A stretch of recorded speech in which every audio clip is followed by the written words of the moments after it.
Hey everyone! Before we dive in, hit that like and subscribe for more spine tinglers. Drop your city and the time you're tuning in below so the algorithm treats you to even more eerie tales. Ready to chill? Let's get into tonight's story. The day my mother died, I found the key in her mouth. It wasn't a poetic metaphor, no gentle symbolism for memory or wisdom, but an actual, rusted iron key, lying just behind her teeth, nestled against her cold tongue as the coroner zipped the body bag shut. It was small and ancient-looking, with a fleur-de-lis bow and sharp edges that had left faint bruises on the inside of her cheek. My aunt called it a cruel joke from the nursing staff. I knew better. Mom hadn't spoken for the last month of her life, wasting away in a hospice that stank of bleach and boiled cabbage. When I'd ask about the family's past, she'd blink at me with those glassy, cloudy eyes and whisper, "Ask the cellar." The cellar remembers. I never understood what that meant until we buried her. The funeral was a drab affair. Rain-drenched, gray, and oddly quiet. No one from her side of the family came. No second cousins, no old friends. Just Aunt Cecily, my older brother Luke, and the pastor. Even Dad stayed in the car the entire time, drumming his fingers on the steering wheel, eyes fixed on something invisible just past the treeline. After we lowered the casket and tossed in our perfunctory handfuls of soil, I felt the key pressing into my palm like it wanted something from me. That night I had the dream. I was 10 years old again, playing hide and seek in Grandma Dahlia's old house on Wittershan Lane. The wallpaper was peeling, and the floorboards creaked with every step. I was hiding behind the long, heavy velvet curtains in the drawing room. I could hear Luke counting upstairs, his voice tinny and distant. Then came a scraping sound behind me, the wall pulling away from the house like a sheet of fabric, revealing a yawning black tunnel that breathed cold air across the back of my neck. A voice, my mother's, but younger, whispered from the darkness, "Don't let them bury me here." I woke up gasping, with the key clutched so tightly in my hand it had broken the skin. 3 days later, I returned to Wittershan Lane. It had been over 20 years since I last saw the house, but it hadn't changed. The crooked Victorian still leaned over the ridge like it was ashamed of something. Ivy crawled up its sides like veins on withered skin, and every window was blind with grime. The place stank of mildew and long-buried grief. I didn't come alone. Luke came with me, though he never got out of the car. "I'm not going in there," he said, pulling his hoodie tight. "I told you. I remember what that house did." "You were 6, I said. "What could you possibly remember?" His jaw clenched. "That cellar. It whispered to me, told me to dig, said it needed flesh." I laughed nervously. "That's just kid stuff." "Is it?" he whispered, turning away. He lit a cigarette with shaking fingers and watched as I walked up the steps and slid the key into the lock. It turned with a heavy, reluctant click, like the house remembered me. Inside, the house smelled of camphor, smoke, and something sweeter, like spoiled peaches. Dust covered every surface. The furniture wore bedsheets like mourning shrouds. The grandfather clock in the hall was still ticking, though no one had wound it in decades. I made my way to the study first, drawn by instinct or memory I couldn't say. The ledger was still there. Grandma had always kept a thick, leather-bound book beside the fireplace. As kids, we thought it was a recipe book, but the entries were too strange. Ethel, July 3rd, 1911. Blood insufficient. Try again with rosemary and bone ash. Samuel, February 19th, 1933. Drowned himself in the well. Claimed the cellar promised salvation. Body recovered. Soul uncertain. The names kept going, some with dates, others with symbols I didn't understand. The latest entry chilled me. Vivian, April 3rd, 1997. Refused to kneel. Offered instead her silence. Vivian, my mother. There was a sound from the floor below. A low wooden groan, like something shifting its weight. The cellar. I hesitated. Every instinct screamed not to go down there. But the key buzzed in my pocket, warm now, like it had a heartbeat. The door to the cellar was behind the pantry, hidden, just like I remembered. I pulled away the rotting shelves and found the door half buried under loose boards. The lock was the same shape as the key, ornate, old, waiting. When I turned the key, I heard a gasp from behind the door, a human gasp, wet and panicked. But when I opened it, there was only darkness, and a set of stairs that didn't seem to end. The cellar stretched deep, far deeper than the foundations should have allowed. The walls dripped. Bones jutted from the soil like roots. Strange sigils marked the support beams, written in something darker than ink. I descended slowly. The air got colder, denser. The light from my flashlight dimmed as though the dark was feeding on it. Halfway down, I saw the portrait. It was painted directly onto the stone. A woman in a black veil, her eyes stitched shut with wire. She was kneeling before an altar made of teeth. Below it, etched into the stone, blood remembers, flesh obeys. At the bottom of the stairs, I found the room. It was circular with a pit in the center. Chains hung from the ceiling, rusted and stained. In the pit, a crib. Inside the crib, something wrapped in linen, gently moving. I stepped closer, drawn by a sick curiosity. When I unwrapped the cloth, I found not a child, but a mirror. In the mirror, I saw myself, but I was smiling, and I was holding a knife. I ran up the stairs, through the house, out into the daylight where Luke stood, eyes wide. "What did you see?" he asked. "Nothing," I lied, but the key in my pocket was gone. And that night, I dreamed of the woman in the portrait, her eyes unsewn, staring right at me. I didn't sleep that night, not really. Even after leaving Widdersham Lane, showering for what felt like hours, and drinking 2 fingers of cheap bourbon, I lay in bed staring at the ceiling, ears straining for the sound I couldn't unhear. A faint lullaby, sung in my mother's voice, echoing from beneath the floorboards. I tried telling myself it was trauma, stress, delayed grief, but that lie didn't hold long, because when I finally fell asleep, I woke to find muddy footprints across the hardwood floor leading from my bedroom door to the foot of my bed. Small footprints, like a child's. By morning, I was shaking. I called Luke. "You were right," I said. "There's something alive in that house."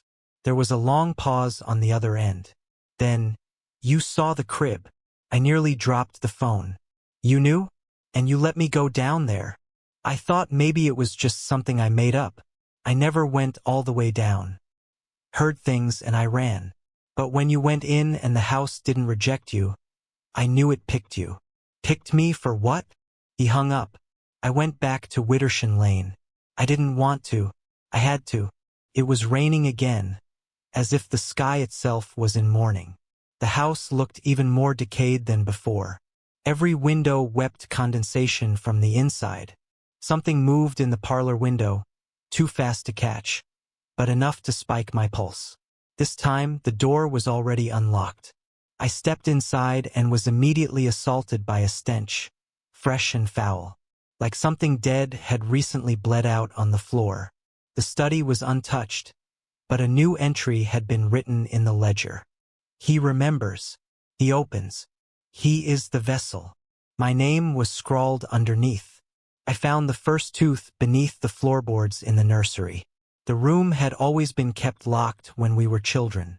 Grandma said it was for the best. But now the door swung open easily, revealing a rotted cradle and wallpaper that had been clawed at from the inside. There, nestled between 2 warped planks, was a human tooth. I stared at it for a long time. It was old, yellowed, the root still attached. Something about it made my stomach twist, like I knew, somewhere deep, whose tooth it was. There were more in the walls, dozens, all arranged in the shape of a spiral. At the center of the spiral, another mirror. This one showed me the past. I saw Grandma Dahlia, young and unlined, standing over the cradle. She was humming, Her hands were red. Then I saw her place a bundle into the floorboards and whisper, "Sleep tight, my darling. The house will feed you until the blood returns." The vision shattered. I stumbled backward and hit the dresser. A drawer slid open on its own. Inside, a lock of hair tied with red string and a note. "Vivian fought. Don't fight." The house groaned again, louder this time. I swear the walls pulsed. That's when I heard my mother's voice. Not from memory, from the hallway. She was singing the lullaby again. I followed her. I had to. Her voice echoed through the house like it was being filtered through layers of time. I heard it coming from every direction. Above, below, inside the walls. I followed the trail down the hall, past the study, to the linen closet we'd always thought was empty. It wasn't. Behind the hanging coats was a narrow set of stairs spiraling down. A second path to the cellar, hidden in plain sight. The air grew heavy again. The key wasn't in my pocket anymore, but I felt it burning against my chest. I looked down and saw that it had embedded itself into my skin. Half melted, like a brand. At the bottom of the hidden staircase, the room was different. The pit was gone. The crib was now a bed, grown out of the earth, made of bones and twisted roots. A woman lay on it, her back to me. I knew it was her. "Mom!" She didn't move. "Vivian?" She sat up slowly and turned. But it wasn't her face. It was mine. Her lips moved, but the voice came from inside my head. "You came back. You opened the door. Now it's your turn." She reached out, and when her fingers touched my chest, I felt every memory she had ever buried pour into me. Her childhood, the rituals, the screams in the walls, the burial of her sister, her twin. They weren't just hiding secrets. They were storing souls. I screamed. The house screamed with me. I woke up in the middle of the living room, gasping, soaked in mud and blood. The sun was shining, but the house was breathing. And my mother's voice whispered from inside me, "Don't let them bury you, too." I didn't leave the house for 2 days. I tried, God, I tried. But every time I reached the front door, the world outside grew blurry, like I was looking at a painting left out in the rain. My hand would tremble near the doorknob, and the house would creak. Not like an old structure under strain, but like a throat clearing. It didn't want me to leave. Worse still, the more time I spent inside, the more things began to change. The family portraits in the hall, once faded with time, now gleamed with fresh varnish. Faces I didn't recognize started to appear in them. One photo in particular chilled me. A little girl with my eyes, but not me. She was smiling too widely, her teeth wrong. Too many, too sharp. Below her, written in curling ink, "Alora, the hollow twin. I don't have a sister. I never had a sister. So why was she in every photo now?" I called Luke again. This time he answered after the first ring. "It's happening, isn't it?" he said quietly. "Who the hell is Alora?" He went silent. "Luke," I growled, "tell me. She's not real. Not anymore. That's what Mom always said. That's what they made her." "What does that mean?" "We were born 3, he whispered. "Triplets. You, me, and her. But something went wrong. The midwife died. Grandma said one of you had no soul." "Are you saying they buried a baby?" He made a sound between a sob and a laugh. "Not buried. Bound." Then he hung up. I ran to the nursery, ripped open every floorboard, dug until my nails bled. The bones I found weren't animal. They were tiny, human, partial skull, a shattered femur, ribbons of decayed red string. And beneath it all, wrapped in rotting velvet, was a book, handbound, covered in skin. I didn't open it, not yet, because behind me, a voice said, "She remembers you, even now." I turned, and there she was. Alora looked just like me, only wrong, too pale. Her eyes were like mirrors, shining with someone else's memories. She wore a nightgown that was more mold than fabric and hovered just slightly above the floor. She smiled. I backed away. She followed. Why? I asked. Why me? Because you're the last. And the house needs a heart. I'm not going to be your vessel. You already are, she said, placing her hand on the mirror hanging crookedly on the wall. Our reflections shimmered, and in the glass, I saw her as the real one. Alive, breathing, and me, standing behind the glass, pale and unmoving. She was trying to take my place. I smashed the mirror. The room shrieked. Not just sound, emotion. Pure, raidingate. The walls bled. The floor split. Teeth pushed through the wallpaper like it was flesh. I ran. Through the halls, the kitchen, the parlor.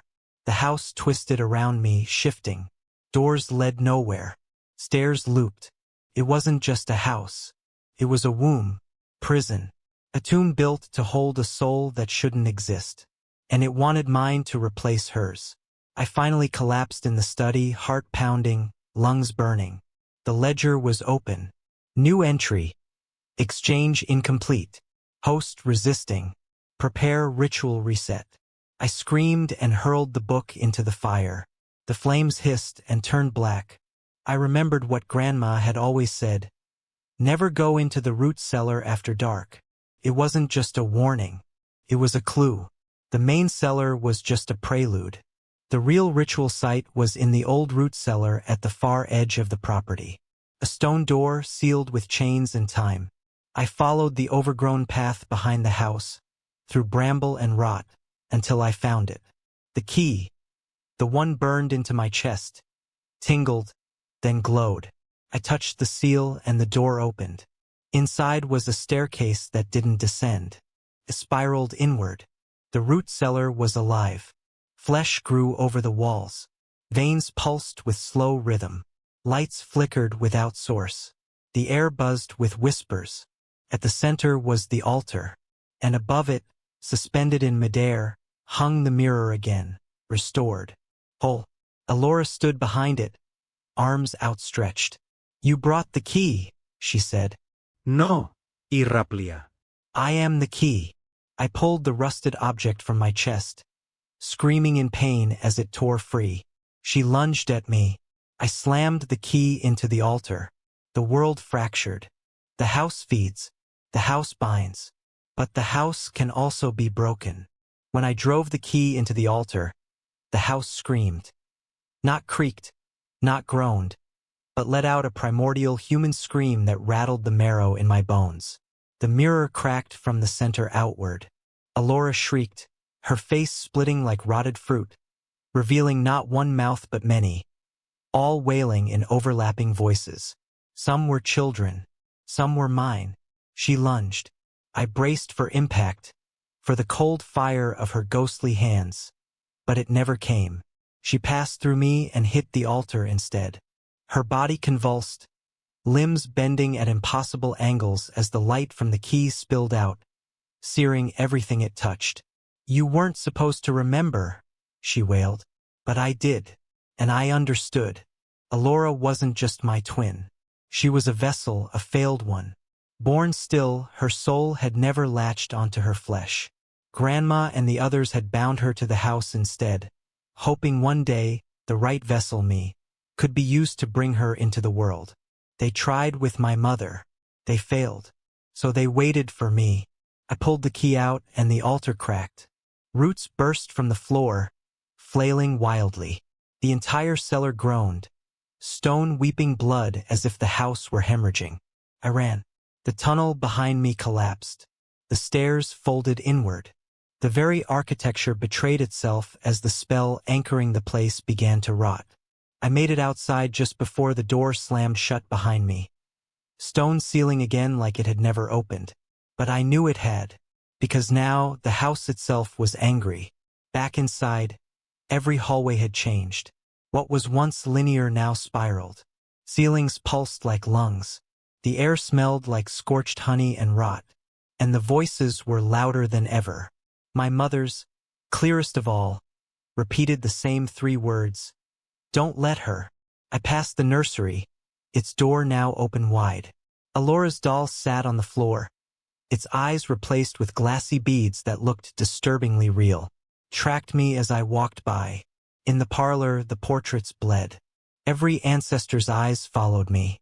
Grandma Dahlia's face had been scratched out in her painting, replaced by a jagged spiral carved into the canvas. The spiral pulsed. I approached the hearth. There, behind the fireplace grate, was something waiting, a final, sealed envelope.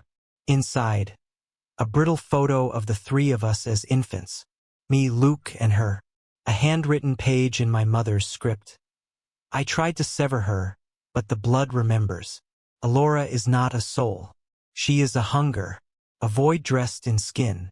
If you are reading this, it means I failed to destroy the root. Only the true key can undo the ritual. You were born holding it in your heart.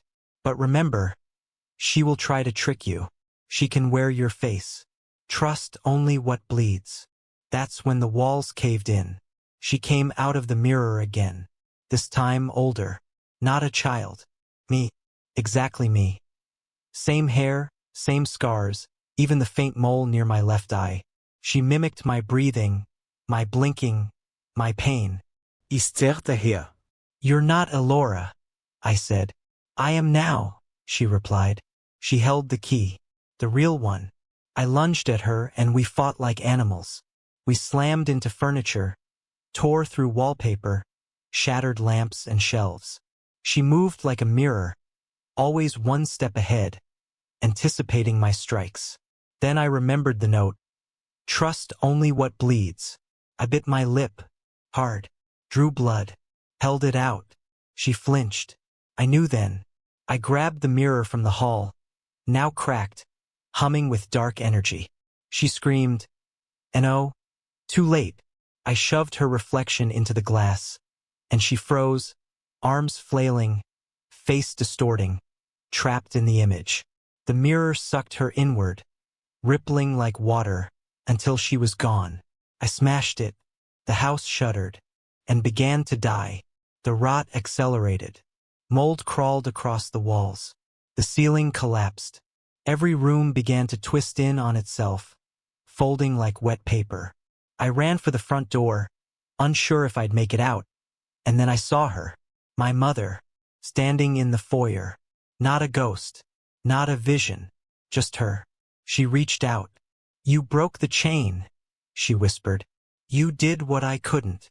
Is she gone? No. Just sleeping. But you bought time.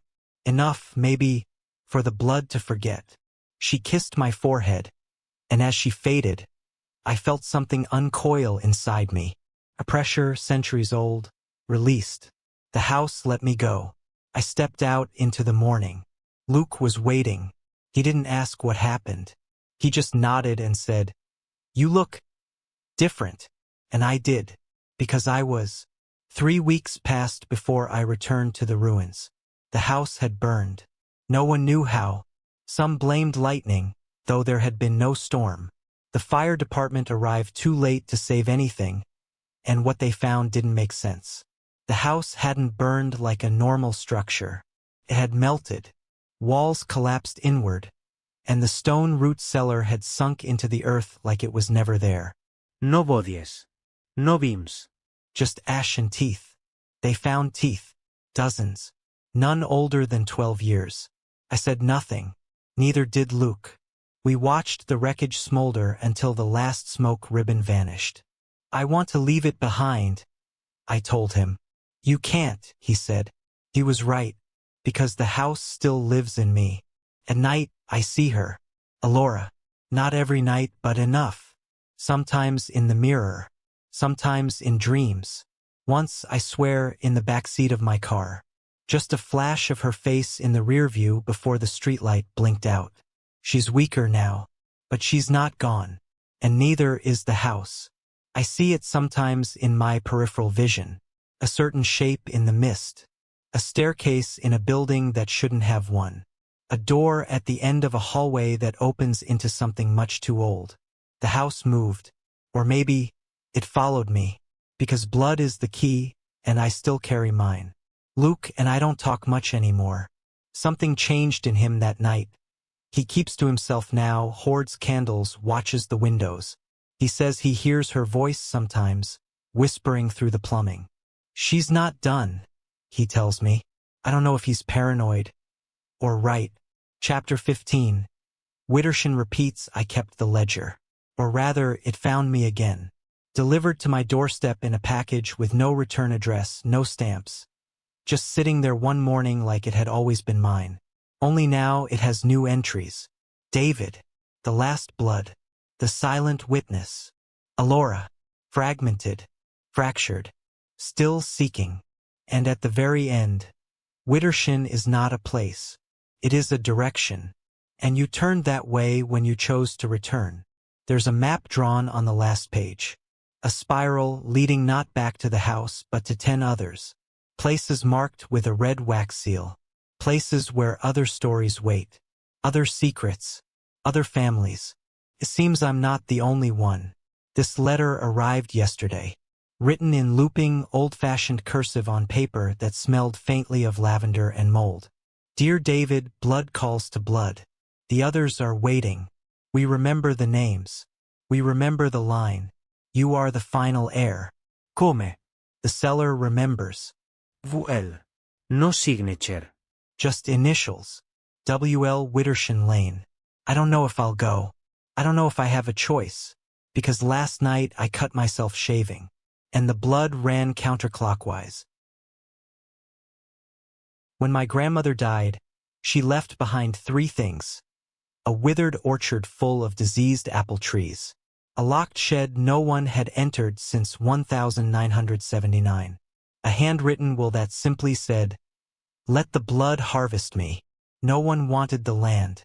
My aunt called it cursed.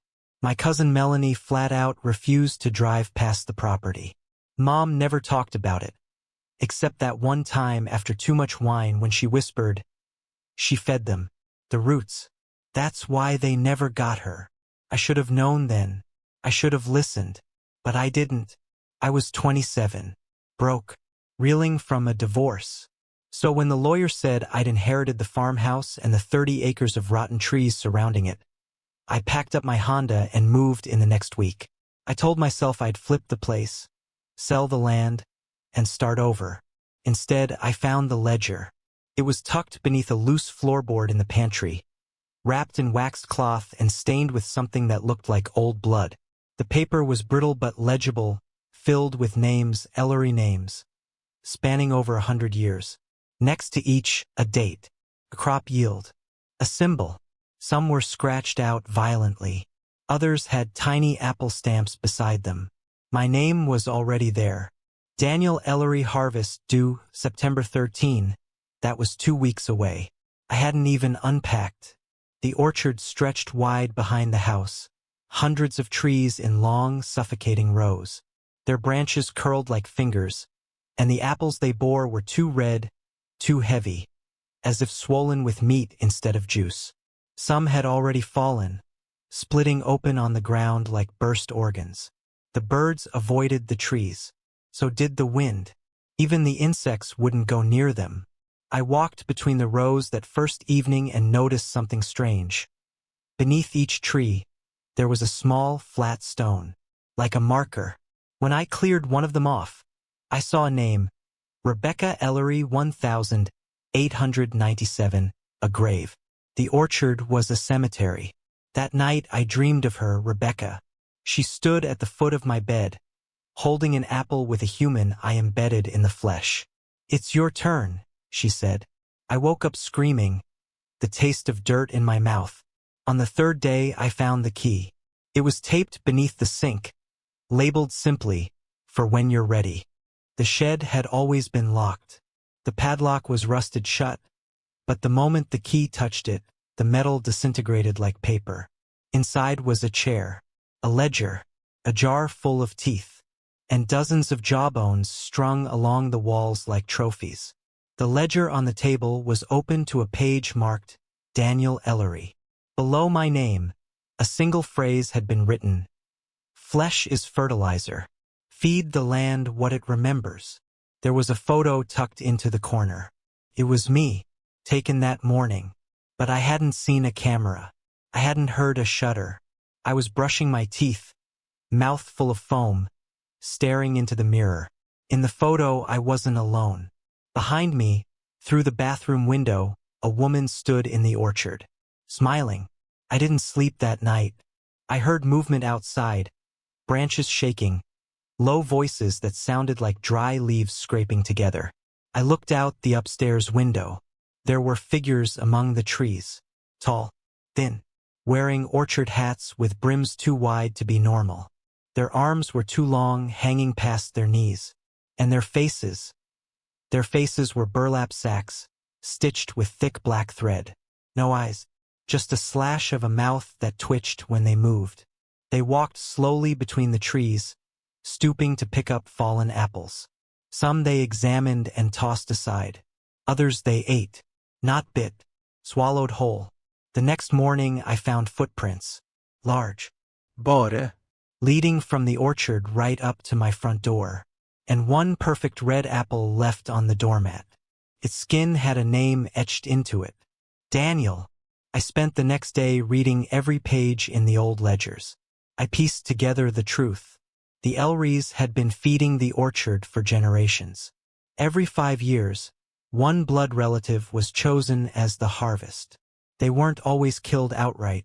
Some were bled. Some willingly offered pieces. Others simply vanished.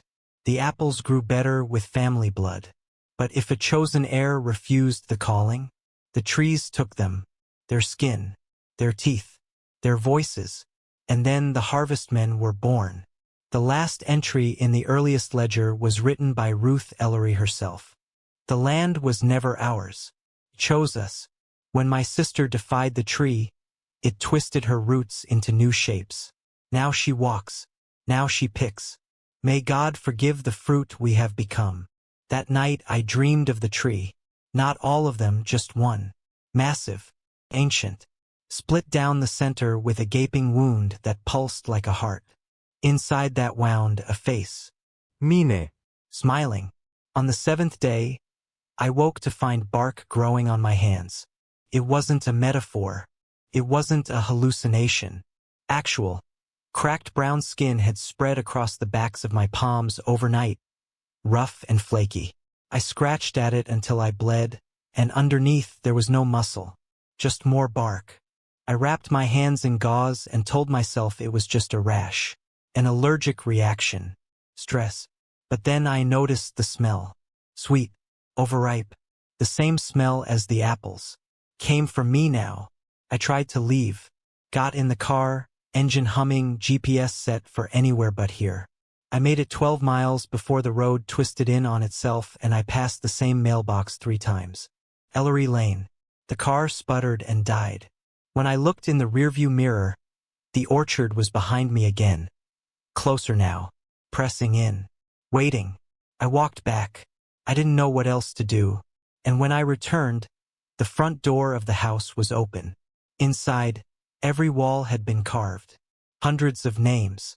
Ellery names. In long, vertical lines like tally marks. I found my own etched above the fireplace. Daniel Ellery, 2023, grafting in process next to it. The word ripening had been carved in deep, slashing strokes. Below it, a final word, consume. I swore I wouldn't touch the apples. I'd seen what they were. I'd seen what they did. I knew. But that night, I woke with one already in my mouth. I don't remember getting it. Don't remember biting. Just the sensation of thick juice running down my throat. Bitter and coppery. I tried to spit it out, only to realize I'd swallowed the core. It burned. Then it bloomed. Inside me, like something planted. That morning I vomited soil. I dug in the orchard. There was a stone marked Miriam Ellery, 1921. Beneath it, not bones. Not even a coffin. Just roots. Roots shaped like arms. A face grown into the bark. Her eyes still moved. She opened her mouth and whispered, "We don't rot. We return." I stumbled backward, fell, and looked up. The trees were moving. Not in the wind. Breathing. Turning. Watching.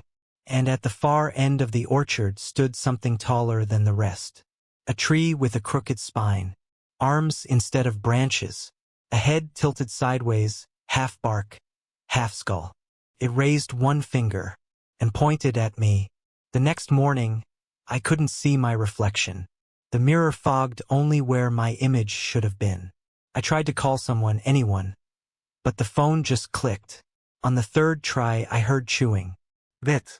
Loud. Slow.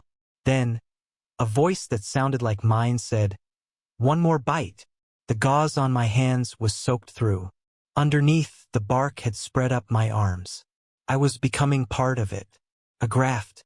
A scion on the family rootstock. That's when the harvestmen came back. They didn't knock. They didn't speak. They stood around my bed as I woke, swaying gently, watching, waiting. One of them held a basket. Inside it, my tongue, still fresh, still twitching. The ledgers marked September 13 as the day of ripening.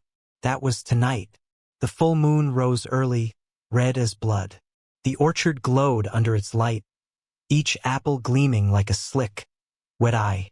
The trees groaned, a sound like straining wood and teeth grinding under pressure. I had no plan. No weapon. No hope. But I had the ledger. I went to the shed.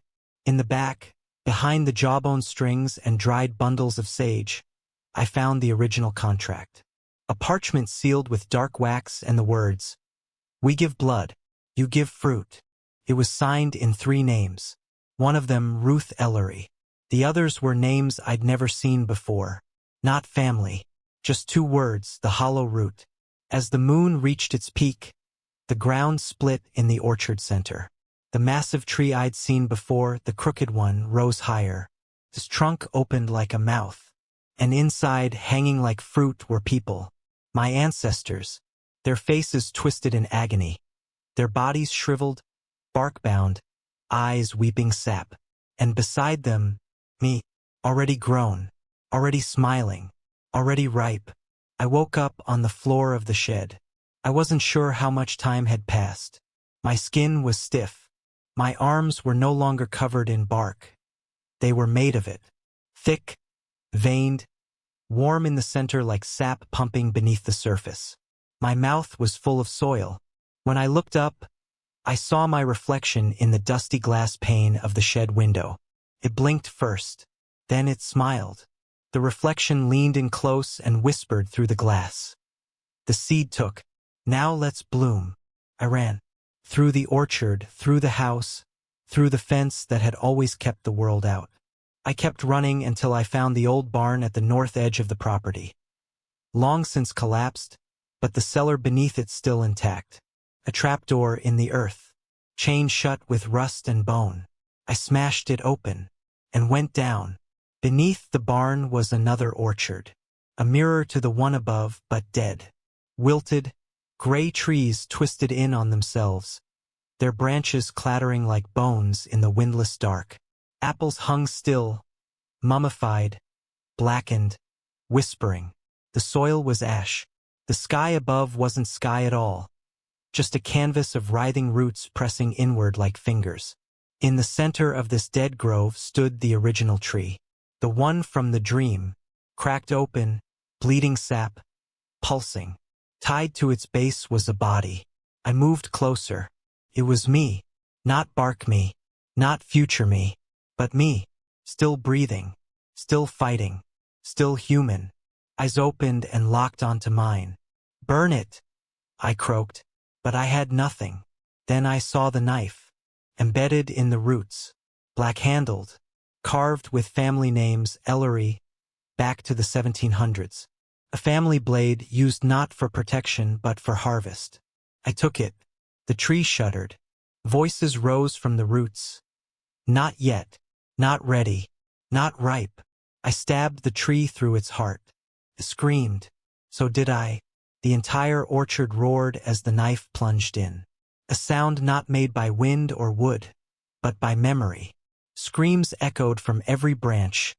Centuries of trapped souls, all shouting at once. I felt them flood into me, their lives, their pain, their final moments. A child locked in the root cellar, crying for her mother. A man buried up to his neck, soil poured into his mouth. A woman who fed her own sister to the trees to save her newborn son. Their stories burned through me like wildfire. I dropped the knife, and the tree caught fire. It spread fast, from root to root, tree to tree, above and below. The orchard blazed, an inferno of howling branches and shrieking fruit. Ash rained from the canopy. Faces melted off trunks. The ground quaked, and in the center of it all, the harvestmen came apart like dry leaves. Their burlap masks fell. Underneath were us, every Ellery who'd ever fed the trees. Now free, now dead. I ran through fire, back to the surface. The house was already burning. Good. Let it. I didn't stop until I was clear of the property line. Coughing blood, skin cracked, vision tunneling. I collapsed just as the sun rose over the hill. The fire made the news. Spontaneous combustion, they called it. Possible gas leak. But the orchard was gone. Nothing left. Not even stumps. The fire didn't spread to nearby woods. Just stopped like it knew its job was done. I spent a week in the hospital. They couldn't explain the bark scarring. I told them it was psoriasis. I told them I'd been sleepwalking. But I never told them about the knife, or the fact that, under my skin, something still pulses like roots waiting for rain. The inheritance passed to the county. They tried to resell the land. But every time someone set foot on it, they left within the hour. Said they heard voices. Said the trees whispered names. One man said he saw a figure with my face standing in the ashes, smiling. Yesterday a package arrived. No return address. Inside, a single red apple. A folded note. The note read, "The harvest comes again. Not all roots burn. Some go deeper." I checked the apple carefully. There was no carving. No rot. No bite mark. I placed it in the trash. This morning it was back on my windowsill. Still red. Still perfect. Still waiting. A tree doesn't forget the taste of blood. Neither does the earth. I buried the apple, 6 feet down, wrapped in salt cloth and a Bible page. I did it at night under a street lamp that flickered the whole time like it knew. I dug fast, sweating through my shirt, half certain I'd wake the neighbors with my frantic shovel thrusts. But I had to try. I packed the dirt tight, poured vinegar on top, whispered a prayer. My mother's words, half-remembered lullabies from childhood. No teeth, no root, no bloom, no fruit. Let blood forget and branch go mute. Then I walked away, didn't look back, didn't sleep. The next morning, the apple was back on my pillow. Still cold, still slick, still smiling. Because that's the thing, now I could see it. A faint indentation in the skin like a mouth. I drove 300 miles, tossed the thing off a bridge into a river. Rented a motel, changed my name at the desk. In the shower that night, I found pips coming out of my gums. Tiny apple seeds embedded like cysts. I pulled them out with tweezers.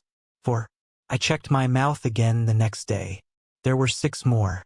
I called Melanie, the only cousin who hadn't run far, far away. She answered on the second ring. "You're too late," she said before I spoke. "It already wants you." "I burned the orchard." "You burned an orchard," she said. "But you didn't kill the root. There's more. There's always more." She told me about the Ellery Vault, an underground crypt built in the 1840s beneath the family mausoleum in Gideon Hollow. Only the eldest heirs were ever allowed to enter. But Ruth went once, came out half dead, never spoke again. "She left us the orchard to keep the root distracted," Melanie whispered. "You burned the distraction. So now it's awake. Now it's hungry." I drove to Gideon Hollow the same night. The cemetery was worse than I remembered. Empty plots, sunken graves, and crows that didn't scatter when I approached. The family mausoleum sat in the far corner, gray stone crusted with moss, iron door sealed with rusted chain. I broke it open. Lit à lanterne. Went down. The vault smelled like iron and rot. Stone steps spiraled down longer than any structure above ground should allow. I passed shelves of preserved remains. Glass jars holding hearts, brains, even a fetus wrapped in a preserved leaf. At the bottom, a room, hexagonal, smooth walls. At the center, a root, not wood, flesh. It pulsed like an artery, thick as a tree trunk, veins running through it that glowed with slow-moving light. It spoke, not aloud. Inside me, "You ate what I gave. Now you will grow what I need." I reached for the knife at my belt. It wasn't there. Instead, something else was in my hand, an apple. I hadn't picked it up. I hadn't brought it. But it was there, cold and wet. And when I tried to drop it, my fingers wouldn't let go. The root twitched. The room grew smaller. I backed up, hit stone, turned, and saw the wall had changed. It now bore my face, etched deep into the rock. Bark rising around it. The mouth moved. "The seed is inside. You are the orchard now." I don't remember how I left. I woke up outside the mausoleum, face down in mud. The sun was rising. My shirt was torn open. On my chest, burned into skin, was a new scar. A tree, perfectly symmetrical. Roots curling across my ribs. Branches up my shoulders. The fruit, eyes. One blinked. I drove back to the burned orchard. Found nothing. No trees.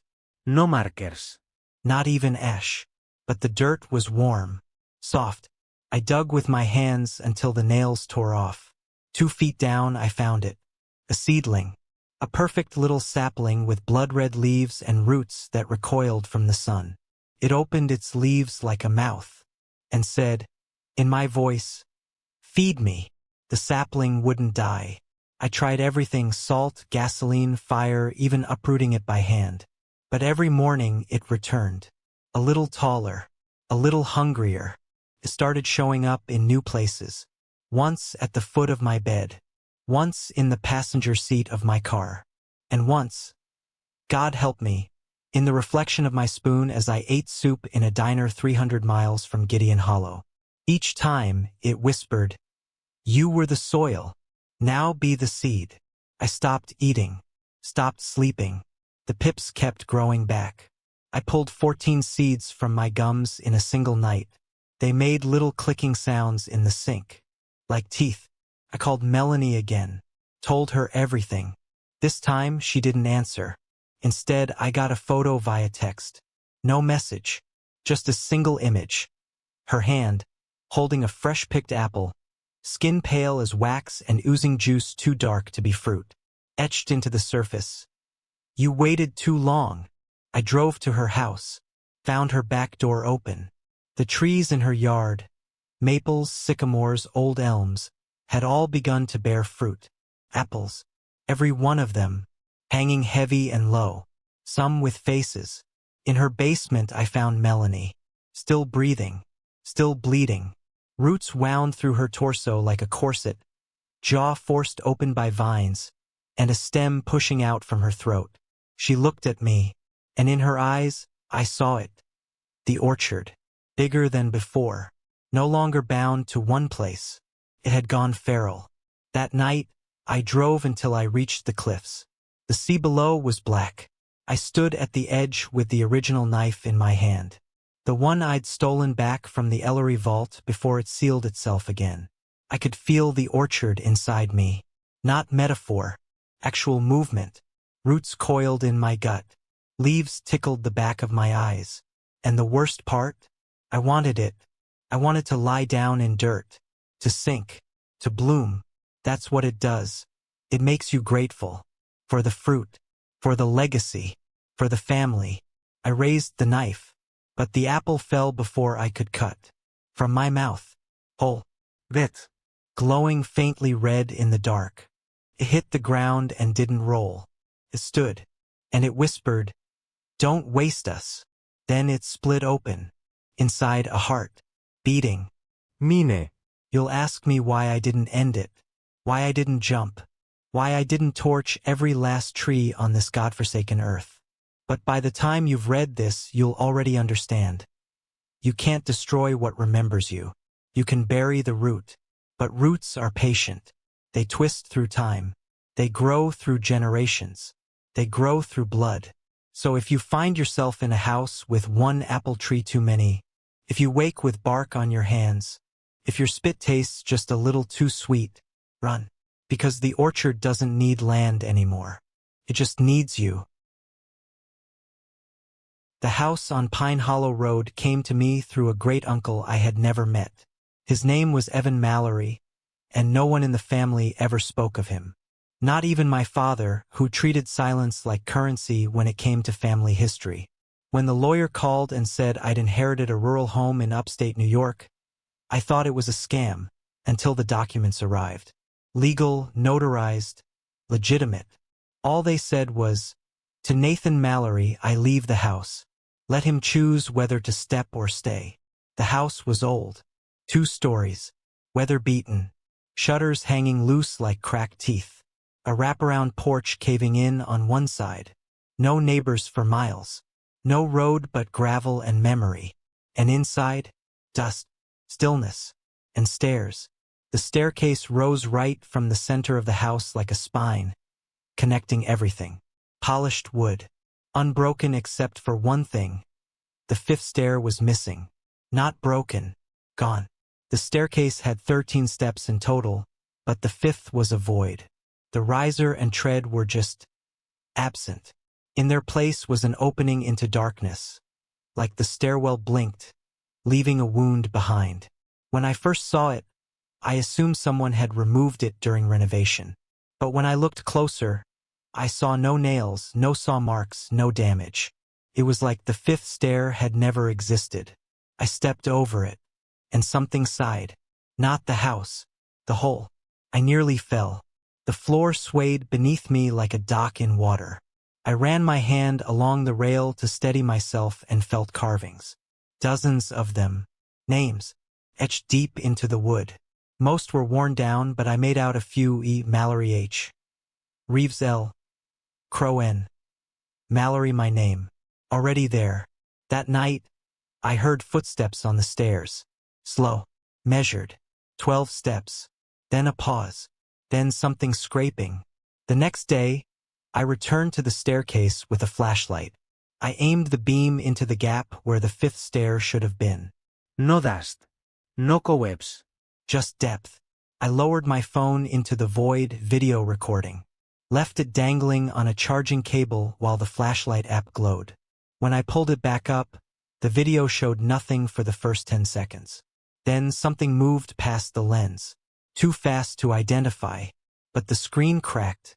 From inside, I spent the next 3 days cataloging the house. There were no family photos, no personal effects. No signs anyone had lived here in decades, except for the kitchen pantry, which was immaculate. Stocked, organized, clean jars, salt, preserves, rows of identical glass bottles, all labeled with one word. Remember, each bottle had a small scrap of paper inside. I smashed one open. The paper read, "Fell on 5. Came back wrong. Don't answer if it knocks." On the 4th night, I woke up at 3:13 a.m. to knocking, not on the door, on the stairs, for slow knocks, then silence, then a whisper, "5." My entire body locked up. I didn't move, didn't breathe, but I listened. Something dragged itself up to the 5th stair and stopped. A pause, a gasp. Then the boards of the 6th stair buckled like under heavy weight. But nothing was there. Not that I could see. I waited. Eventually it went back down. But not the way it came. This time I counted 13 steps going down. I tried to leave the next morning. Car wouldn't start. Phone dead. GPS frozen on a blank grid. As I crossed the living room, I tripped over something left on the floor. A small package, wrapped in parchment, tied with black thread. Inside a tooth, a silver key, a note. "If you fall in, swallow the key. Don't bite. It'll bite back." The handwriting was my own, but I'd never written it. I returned to the stairs. I'd stopped stepping over the fifth stair. I was avoiding the whole thing now, walking around the house entirely to access the upper floor via the rear deck ladder. But today I stood in front of the gap again, and I heard breathing from inside. Not deep, not human, short, Vet. hungry. I whispered, "What are you?" It replied, "You." Then the sixth stair split open like a mouth. You don't fall down the fifth stair. You fall through it. I blacked out when the stair opened.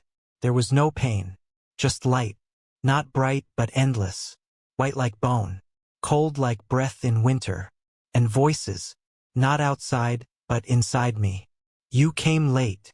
You knew better, but you always come back. I awoke lying on the landing. The fifth stair was closed again, but not sealed. Now there was a hinge, like a trapdoor. Something had changed. I checked my arms, my chest, my teeth, all there, but my shadow lagged behind me when I moved. And in the bathroom mirror I blinked twice, once normally, once, a few seconds later. I found more bottles, hidden behind the fireplace bricks, each one labeled with a date. The most recent was October 17, 2022, 3 days after Evan Mallory's death. I broke it open.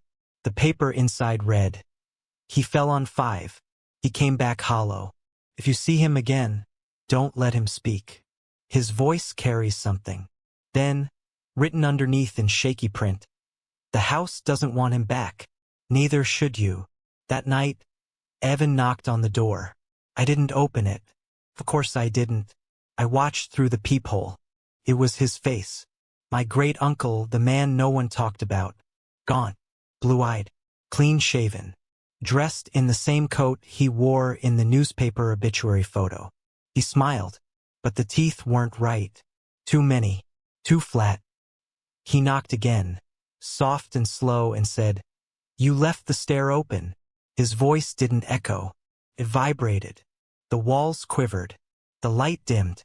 Behind me, upstairs, I heard someone else walking. But I was the only one inside. Wasn't I? I turned to run, and tripped on a stair I'd never seen before. The 14th step. The moment I hit it, everything went upside down. I landed on hardwood, but not the floor of the house. It looked the same, but off. The wallpaper peeled differently. The light fixtures had too many bulbs.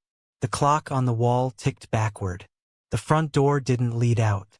It opened to a hallway of stairs. Also, under the signature was a fingerprint. Mine. But backward. There's something in the hallway now. It walks on 13 legs. And it whispers my dreams aloud as it passes my door. The fifth stair doesn't kill you. It replaces you. I made a decision. If the house wanted me to choose, I'd choose none. No selves. No reflections. No mirror lives. I returned to the staircase one last time. Each step creaked differently now, like it remembered who had stepped on it and how. The fifth stair was open again. Not missing, not hidden. Just waiting. Inside it, a faint red glow, like coals at the bottom of a well. I didn't hesitate. I stepped on it. I didn't fall. Not this time. I sank. The wood softened beneath my foot. Then my shin, my thigh, pulled me in slow and gentle. As I passed through, I saw them, all the versions of me. Sleeping in beds I never remembered lying in. Wearing clothes I didn't own. Holding photos of people I never loved. Each one had the same scar. Each one had the same smile. But only I was still moving. I arrived in a room shaped like a keyhole. 12 chairs, each occupied by a different Nathan. Some looked older. Some didn't have faces. Some were rotting.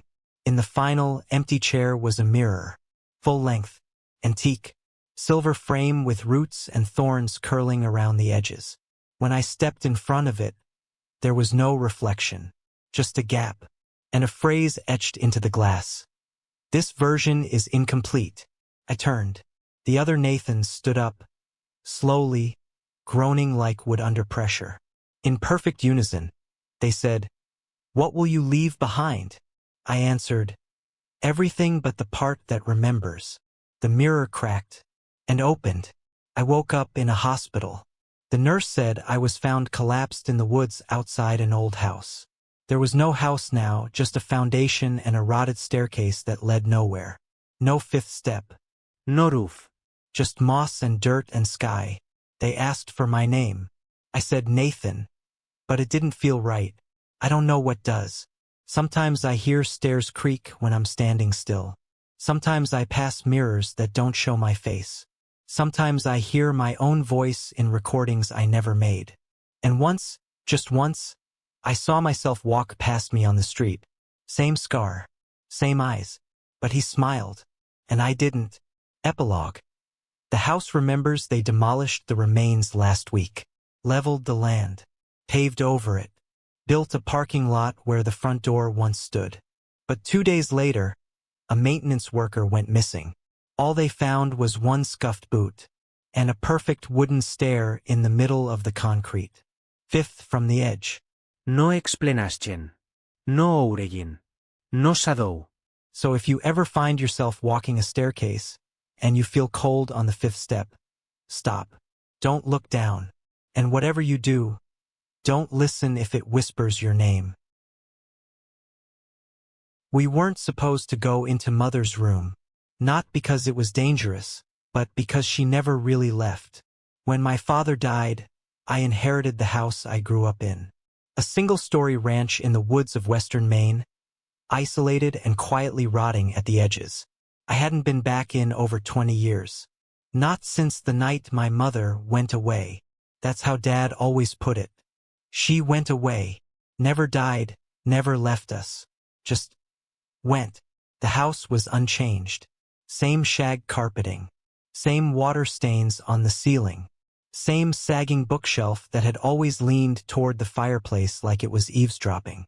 But the door to Mother's room was still locked. Same brass handle. Same note taped just beneath it, yellowed with age. Do not open, even if she calls. I'd written that note myself when I was 7, in crayon, but I didn't remember doing it. On the second night, the smell started. Faint at first, like lavender mixed with something sweet and spoiled. It came from the hallway, from beneath her door, and with it a sound. Not a knock, not a whisper, just breathing, measured. Bed. Close. I lay in bed and stared at the ceiling until morning. When I finally fell asleep, I dreamed I was a child again, crouched outside her room, ear to the wood, listening. And on the other side of the door, a voice. I didn't leave you. I just changed my shape. When I woke, the door was open a crack. Growing up, we weren't allowed to go in. Mother's room was off limits. She had rules posted on the fridge in neat handwriting. No loud noises near the east hallway. No mirrors left uncovered after sundown. Never answer her if she knocks. Never bring strangers inside. Never open the door, no matter what she promises. After she vanished, Dad sealed the room himself, put screws in the frame, nailed it shut. He told me once, late in his cancer, while drifting in and out of morphine sleep, it wasn't her fault. She didn't know the mirror would take her first. I didn't ask what that meant. Now I wish I had. On the third night, I opened the door. Of course I did. I told myself it was curiosity, that I needed to confront whatever childhood trauma still knotted in my spine. The truth? She called me. I heard her voice, clear as a phone call, say, "Come in, Nathan. You're old enough now." So I stepped inside. The room was immaculate, dustless, preserved, her bed made, her perfume still in the air, her old mirror, the tall, freestanding one, still covered with a white sheet. But no sign of anyone. No cobwebs. No rot. I stepped closer to the mirror. The sheet rippled. I hadn't touched it. I lifted the corner, just enough to peek, and I saw a version of myself inside, standing, smiling, holding something behind his back. I tore the sheet away. The mirror showed another room entirely. Same furniture, yes, but aged. Better. Overgrown with vines that shouldn't have existed. Everything pulsed faintly, as if breathing. And in the center, Mother. Her skin was wrong, transparent in places, thin like candle wax. Her eyes were open but unfocused, her mouth stitched into a smile. She was trapped in the reflection. And so was I. The mirror. Nathan looked at me, and his smile spread too wide. Then he whispered, "One of us goes back," and lunged. The mirror doesn't reflect who you are. It reflects what the house remembers you could become. I don't remember fighting. I only remember falling. Through the mirror. Through myself. Through her. When I woke, I was still in the room, but different. The air smelled older, heavy with rot and honey. The wallpaper was peeling in long, wet strips, and the bedsheets writhed like breathing skin. The door behind me was gone. In its place, a second mirror. This one was broken. Every shard showed a different version of the room, and in each a different me. One was crying. One was laughing, mouth filled with teeth that weren't mine. One had Mother's face. I ran my hands over my body. Flesh. Warm. Normal. But when I touched the wall, it pulled back. And I heard her voice. Not in my ears. In my teeth. "This is my side, Nathan. And you're finally home." I tried not to sleep. But something in this version of the room lulled me. The sheets whispered lullabies in a language I didn't know. The closet creaked in time with my heartbeat. The mirror flickered when I blinked, showing faces that weren't mine. And eventually exhaustion won. When I woke, the room was full. Figures stood around the bed, silent, watching. Thin outlines shaped like people but stretched too tall. Each one had a familiar face: Dad, my childhood friend Josh, my second-grade teacher, my own ex. But their eyes were too wide. Their jaws dangled. Their fingers twitched. These were the people she remembered. The ones she called back wrong. One of them leaned close. Its voice was static. "She's trying to rebuild the world from memory. And memory is a liar." I searched the dresser. Half out of desperation, half out of instinct. Bottom drawer, locked. But the key was under the floorboard. I knew without thinking. My fingers reached down, pried it loose. Inside the drawer, a box wrapped in velvet. Inside the box, a photograph of Mother before she changed a blood-stained pocket watch, a letter addressed to whoever isn't me. I opened the letter. "If you're reading this, you've seen her. She will ask you to choose. Do not accept the mirror. Do not eat the fruit. Do not kiss her face. These are how she binds the new to the old. The mirror makes what it needs to remember, but the drawer keeps what she forgot. And I'm still here somewhere." Signed, Nathan Mallory. My name, my handwriting, but I didn't remember writing it. That night, the mirror turned into her. No Fram. No glass, just Mother, life-sized, standing in the corner. Her mouth opened, stitched lips tearing, gums slick with sap. She whispered, "They left me here, your father, your other selves, but you can take me with you." "I don't want to be here," I told her. "You never left," she said. I stepped back. Her eyes followed. "Every time you dream, you crack a little more," she said. "When you shatter, I'll crawl through." And she laughed. I smashed the mirror, but it kept laughing. The figures returned. Now fewer, but closer. One of them whispered in my ear as I lay curled in the corner. "You need to bury her where she started. The house doesn't forget, but it can be made to look away." They handed me something. A piece of mirror, but black like obsidian. Pulsed in my palm. Carved into it. A symbol I didn't recognize, but my bones did. The closet door opened. The real exit wasn't a door at all. It was a wound in the wall, and I stepped into it. She didn't live in the room. She lived in what the room remembered. The wound in the wall led to a hallway that bled. Not metaphorically, actual blood. Slow, thick rivulets dripping from the ceiling beams, soaking the peeling floral wallpaper. The air was humid, sweet, heavy. Every footstep squelched. At the end of the hallway, A door I hadn't seen since I was 5. The root cellar. Dad nailed it shut after the incident. The night he found Mom sobbing in the corner, holding her own reflection in a shard of mirror. She kept saying, "It wants to raise me. It wants me to grow roots." He never let us go near that door again. Now it was wide open. Inside, stairs spiraling down and inward. I descended. The light changed with every step. First candle glow, then green and sickly, then none at all. I could still see, though. The walls shimmered like old skin. Then I heard her voice. "Are you here to pull me out, or bury me deeper?" At the bottom of the cellar was an orchard. Underground. Apple trees grew through the soil, but they were twisted, leafless. Instead of fruit, they bore faces, small, fetal, waxy. Some crying, some laughing. All of them looked like me. A mirror hung from one of the branches, not set into a frame, just dangling by sinew, pulsing with breath. Behind it, Mother, or what was left of her. She had no feet. Her torso melted into the roots. Her arms stretched around the entire tree. Her eyes opened as I approached. "Nathan," she crooned, "I grew this for you." I stepped back, but the soil had already wrapped around my ankles. She showed me things, not just visions, memories I never lived. A version of myself that never left home. A version where I stayed locked in the house, fed by strangers, grown into a new reflection. A version where I opened her door at age 12 and never came back out. Each life ended the same way, trapped in the mirror orchard. Planted, watched, harvested. Mother smiled.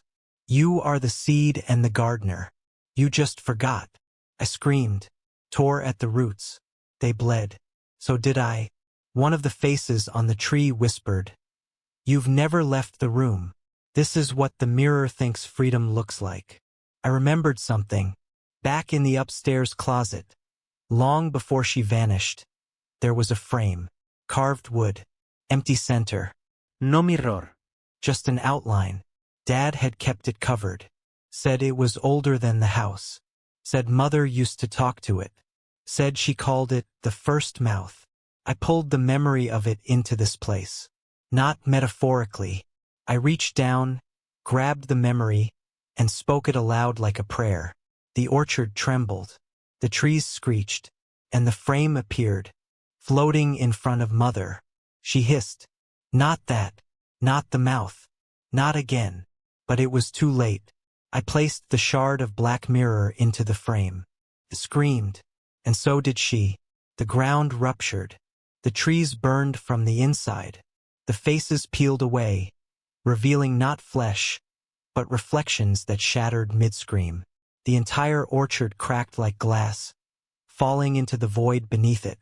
Mother clutched at me, her hands no longer hands but vines, her voice no longer hers. "You can't kill memory. You just give it a new face." I reached into the frame, into the mouth, and whispered, "Then let it be mine."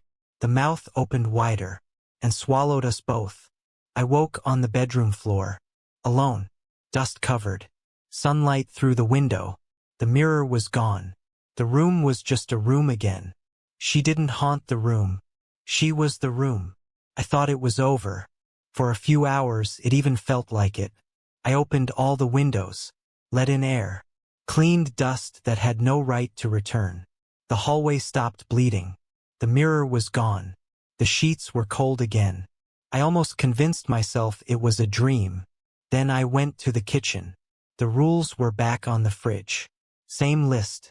Same handwriting. Only this time one had been added. Don't look at her through someone else's eyes. That night I had a visitor.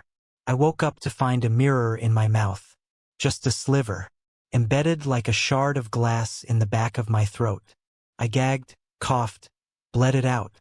It rang when it hit the sink. When I touched it, it showed Mother's room behind me. Even though I was in the bathroom, I dropped the shard and ran to the hallway. The door was shut again, sealed, but I could hear her humming. "I'm inside now, Nathan. Thank you for carrying me." I vomited dirt that night, and hair. Dad always kept the attic locked. He said it was for safety. Fire hazard. Weak beams. Rodents. But I knew that was a lie. I found the key in the same spot it had always been. Tucked behind the bookshelf near the fireplace, taped to the back of a photo of our family. Only now the photo had been altered. Mother's eyes were scratched out, and mine were mirrors. The attic wasn't dusty. It was preserved. There were shelves of VHS tapes labeled with dates and my name. Journals I never wrote. Paintings of Mother in impossible poses. Her limbs long and root-like, her torso hollowed out, full of sleeping children. At the center of the attic, a box. Inside, a mirror frame. Empty. Waiting. Carved along its edge. This time, bury her in someone else. They started appearing the next day. One in the kitchen wearing my favorite hoodie, cooking eggs. One sitting on the porch, whittling a small wooden doll with no face. One crying in the bathroom. All of them me. None of them right. They wouldn't speak. But they watched, waited. When I finally screamed at them, demanded to know what they wanted. One of them finally answered, "She made too many of us," then vanished into the closet. I opened the closet, found another mirror, and in it, Mother smiling, wearing my face. I gathered everything I could. The journals, the tapes, the frame, the mirror shard I'd spit up. I dumped it all in the fireplace and lit the match. The flame hissed. The house groaned. And behind me, I heard footsteps from all directions. But I didn't turn. I watched the mirror burn until it cracked. Until the glass turned black. Until the attic shook like lungs exhaling.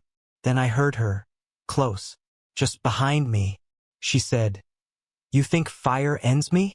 Nathan, I am your inheritance." I turned. She was gone. But the attic door was open again. When you bury memory, it doesn't stay dead. It waits for the next unlocked door. I left the house. I didn't pack. I didn't lock the door. I walked away barefoot, skin burned from mirror shards, eyes stinging with smoke. By the time I reached the main road, dawn was stretching across the treetops. And I told myself it was over. I told myself I'd survived her. But when I passed a storefront window, I caught my reflection. It blinked first, then it smiled, and whispered without lips moving, "There's still a part of me in your bones." I slept in a motel off Route 11 that night. At 3:23 a.m., the television turned on by itself. No image, just static. And from the speaker, a lullaby I hadn't heard since I was 4. If I should break before I wake, don't close the mirror for my sake. I smashed the TV. But the song didn't stop. In the weeks that followed, I saw others. At gas stations, at diners, in bathroom mirrors and store windows. People with my face. Not perfect copies. Just echoes.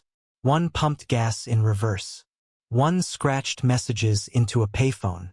One handed a child an apple and walked into a pond without rippling the surface. And one waited in my motel parking lot every night at dusk. Just standing, watching. His eyes were shards. I asked him once, "What do you want?" He built it for solitude. But some things are louder when you're alone. Chapter 1. The letter when my brother Micah went missing. It took 3 weeks before anyone noticed. He lived alone. No wife, no kids. Just a rundown red pickup and a cabin deep in the Blue Ridge Mountains. Far from cell towers, grocery stores, and human voices. He liked it that way. Said the quiet helped him think. What did he think about? No one knew. He didn't keep a journal. Barely answered calls. I hadn't spoken to him since our dad died 5 years ago. So when a manila envelope showed up in my mailbox, addressed in Micah's blocky handwriting, I assumed the worst. Inside was a single page. If you're reading this, something got out. Don't go in the cellar. Don't dig near the chimney. And for the love of God, don't knock after midnight. He didn't sign it, but he didn't have to. I drove out the next day. Chapter 2. The cabin, it took 5 hours of winding roads and a mile-long dirt path to reach the cabin. It was bigger than I expected. 2 stories, fresh wood, black metal roof, a porch that wrapped around the sides like a belt. No other homes in sight, just trees, endless trees. There was no sound, not wind, not birds, just the creak of the porch boards when I stepped onto them. The front door was unlocked. Inside, it smelled like cedar and iron, and something else, old breath. On the kitchen table, a jar of salt, a carving knife, and a bundle of hair wrapped in plastic wrap. Next to them, another note. Don't touch anything with teeth. Chapter 3. What he built. Micah built the place himself. He'd been working on it for 7 years, since the day he inherited the land. Never hired a crew. Said, contractors can't follow certain instructions. The blueprint was on the wall in the den, sketched in pencil, lines overlapping like a maze. There was no cellar in the design, but there was a space labeled root level. I checked the floor. In the far corner of the living room, a rug had been nailed down. When I peeled it back, I found a trapdoor. The handle was made of bone. I didn't open it. Not then. Chapter 4. The midnight rule. That night, I couldn't sleep. The woods felt too close, the windows too thin. I kept hearing noises, branches snapping, shuffling under the floorboards, breath on the porch that never knocked, never came in. I woke at 12:04 a.m. to 3 knocks, soft, deliberate, measured. Not at the front door, not the back, at the hearth, the fireplace. I didn't answer, but something answered for me, from under the trapdoor. A low voice, like gravel poured into an open mouth. Micah isn't home. Let's talk instead. Chapter 5. The book without pages. I found it the next morning. Behind the chimney stone, tucked into a hollow I swear hadn't been there the night before. A book with no title, no writing, just pages of skin stretched taut and stitched at the spine. When I held it, it felt warm, and one word appeared on the first page: listening. Then a second: buried. I dropped it. The floor creaked under my feet, and a whisper behind me said, "It wants another." I turned around. No one was there, but the knife on the table was wet. Micah didn't build the cabin alone. He built it with something that's been here much longer. Chapter 6. The chimney soil. I made a mistake. I dug near the chimney. Just a few inches, really. The ground looked fresh, as if it had been turned over recently, and curiosity is louder than fear when you're alone long enough. Beneath the topsoil was ash, thick layers of it, then blackened teeth, dozens of them, different sizes, some human, some not. One still had a filling, silver and stamped with something I'd never seen before. I didn't keep digging, because under the ash something knocked back. Soft, hollow, like a hand tapping from the inside of a wooden chest. I filled in the hole and salted the ground. It didn't help. That night, the fireplace bled. Chapter 7. The root level. 1. Opened the trapdoor at dusk. Couldn't help it. The cabin wanted me to. There was no ladder. No stairs. Just a hole, lined with red wood, walls slightly wet. The air down there pulsed like lungs. I dropped a flashlight. It didn't hit bottom. I listened, heard breathing. Then Micah's voice. "It's not a cellar. It's a mouth." I screamed. The flashlight reappeared in the living room 5 minutes later, snapped in half, covered in teeth marks. Chapter 8. The book speaks. The book without pages now had 2. Still made of skin. Still warm. On the left page, Micah, first offering voluntary. On the right, you second offering, conditional. Below that, midnight knocking confirmed, witnessed, bound. At the bottom of the page, a handprint. My handprint, burned into the flesh like a brand. The ink bled through the page and formed symbols on the table underneath. They pulsed when I touched them. The floorboards whispered. I understood them. Not words, Not a language, just intent. The cabin had been grown, not built. Fed, not designed. And now it was hungry again. Chapter 9. The voice in the stove. The wood stove hissed at exactly 2:00 a.m.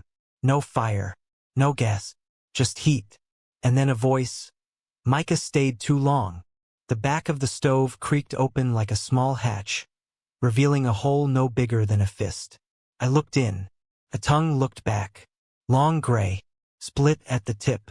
It whispered, "He promised 3. 1 brother, 1 wanderer, 1 bloodless thing." Then it retreated, and I heard something crawl deeper into the pipe. I didn't sleep. At 3:00 a.m. the knocking came again, this time from the ceiling. Chapter 10. The third stair I hadn't noticed before, but the cabin stairs were uneven. 13 steps total. But the third had a dip, like it had been stepped on too often. Or chewed. Under the wood was something soft, black, breathing. I pressed my palm to it, and had a memory that wasn't mine. Micah younger, carving sigils into the walls, bleeding into jars, feeding the hearth a photograph of me, smiling as the flame turned green. I pulled my hand back. My palm was burned, the shape of a mouth pressed into the flesh. And in my head, a whisper, "You're the third." Cabins don't grow walls on their own, but this one did, around something that breathes. Chapter 11. The map beneath the floor. At dawn, I pried up the floorboards. Not because I wanted to, but because they creaked in sequence all night like Morse code from something underneath. I found a map, carved into the subfloor. Not drawn, etched in fine, needle-thin grooves. It showed the cabin, yes, but also tunnels beneath it. Spiral paths, buried symbols. A central room marked only with a single word, heart. In that central space was Micah's name. Next to it, mine. Underneath both, a third name, burned so deeply it cracked the wood. Unspoken. I blinked. When I looked back, the name was gone, but the crack remained. Chapter 12. The mouth at the chimney base. At noon, I poured a line of salt across every window and door. The wind stopped. The shadows lengthened. I made the mistake of checking the hearth again. Inside, where the flames would normally go, was a cavity now, wider than before. Inside it, just barely visible, was a throat. Slick, ribbed, throbbing in time with the wind outside. It sighed when I leaned close, then whispered in a voice like Micah's, but wrong. "It's not a cabin. It's a body we built for it. We had to give it a name." I pulled back. Too late. Something inside had already learned my breath. Chapter 13. The second offering. I opened the book again. 3 pages now. The second was no longer blank. Second offering confirmed.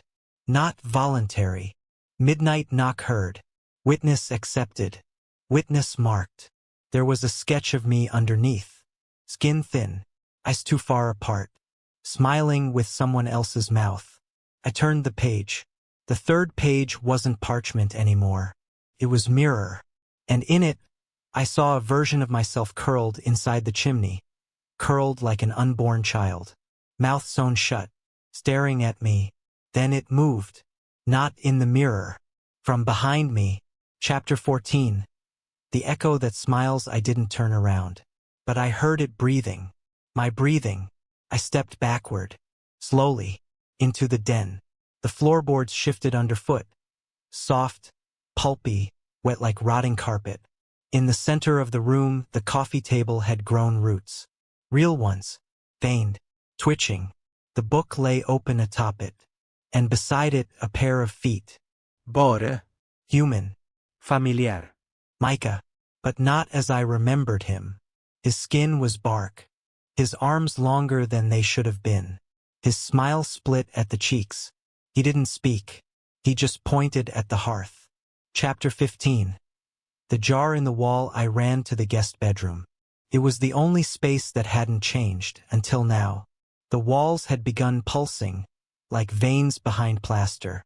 One section throbbed louder than the rest. I tore into it. Found a jar. Inside, teeth. Hair. A strip of leather with Micah's handwriting. The first time I knocked, it fed me a voice. The second time, it fed me a room. The third time, I started building. Beneath the note was a scrap of newspaper. Aged, wet, nearly unreadable. But I made out the headline. Isolated preacher claims God lives in his chimney. Disappears days later. There was a photo. It was the cabin, but older. And the man standing in front looked like me. Some homes are not built to shelter. Some are built to grow something inside you. Chapter 16. The voice beneath my tongue. I woke up on the porch. I don't remember going to sleep. My hands were covered in ash. My fingertips raw. Something had been scratching through them from the inside. I checked the inside of my mouth in the side mirror of Micah's truck. On the underside of my tongue was a sigil, carved, still fresh. When I tried to speak, another voice came out. Deep, low, layered like two people talking through each other. It said, I accept. I slammed my mouth shut so hard I bit through my lip.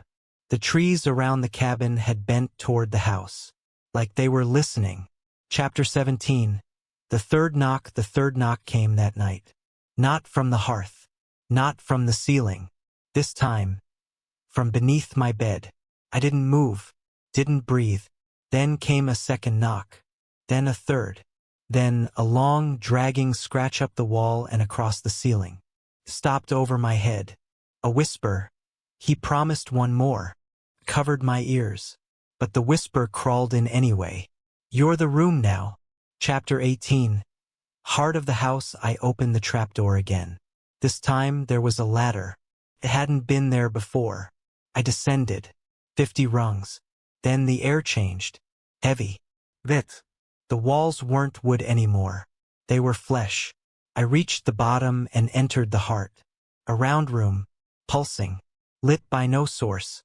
At the center, a tree made of bone and teeth. And at its base, Micah, or what was left of him. His body wrapped in root. His face fused with the bark. Eyes open, watching me. He whispered, I was the architect. You are the inheritance. It's almost done.